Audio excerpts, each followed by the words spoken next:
More, about 1,500 homes have been evacuated. Yeah, the fire started yesterday afternoon at Camp Williams at the artillery range. We're told some kind of a target practice is believed to have sparked that blaze. In fact, at one point they thought they had it under control, and apparently not. We now have live team coverage of that fire this morning. Shauna Karami is at Herriman High School. That's where residents are being asked to go. That's where they've been evacuated to. And Ben Winslow has been getting the latest updates on the machine gun fire from the command center. So we're going to start with Ben. What are you hearing out there? What's going on? Well, right now we are waiting a news conference to begin any moment here. A number of agencies here, a Type 3 team has been ordered, and that obviously brings with it a lot more resources. And you can see behind me, again, a number of agencies, Unified Police, Unified Fire. We have state fire officials. We have the Utah National Guard here, all getting ready to brief us about the latest on this wildfire, which 1,600 homes evacuated, 3,500 acres in size. It is not contained. In fact, it's growing, and right now they're working desperately to build a fire line around this to try to protect those remaining homes in the Cove neighborhood, as well as the High Country Two Estates neighborhood as well. They're trying to protect those. They've been able to build some fire lines using bulldozers, and they've been able to backburn, which is very good. Right now, this morning, what we've seen is a number of smoke and flames kicking up, and we've seen a number of fire crews arriving, more fire crews, more resources being devoted to this.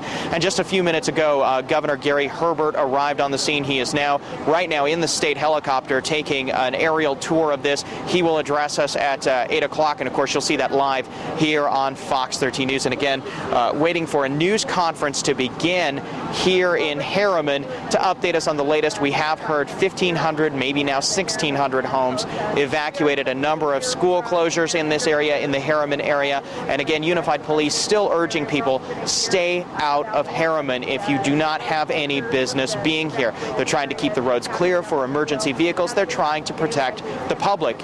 And we are, again, like I said, waiting this news conference. We'll have updated information momentarily. And so we'll send it back to you right now while we wait for this news conference to begin. The National Guard, Ben, said that they're going to start Black Hawk helicopter airdrops, dropping water on this thing, because so far they've just been finding it on the ground there. But they said they're going to start those at first light. Have you seen any indication that they've begun that yet? Well, it is dawn right now, and we are starting to see more firefighters on the scene. There's going to be an aerial attack from a number of resources. In fact, we'll likely see airplanes being brought in, helicopters, a number of aerial attack to try to get a handle on this fire.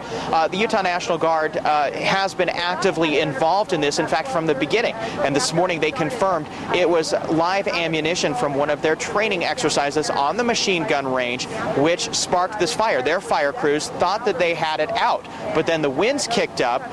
These red flag conditions, which are hot temperatures and strong winds, they kicked it up and pushed the fire over toward Herriman and toward these homes. And right now, again, what we know is 4 homes have been destroyed in this fire. Yeah, and Ben, you talked about those other neighborhoods. So 4 homes destroyed. You talked about an area called the Cove.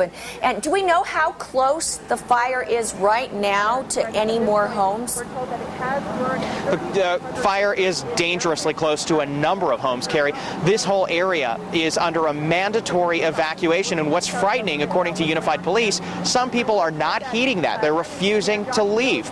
Some people, they have not been able to persuade to leave. They are not forcing people to leave who absolutely refuse to go, but they are strongly encouraging them to do so. But this is an area where the homes are dangerously close, and even driving in this morning to the scene here, we saw what looked like a structure burning. I mean, there was just burning that brightly, that hot. It had to have been something, some kind of fuel, like a home or other structure that was burning this morning. And what we do know is we have confirmed 4 homes have been destroyed, 1,600 have been evacuated. Okay, and really quickly, Ben, what have they said about containment and also the length of evacuations out there?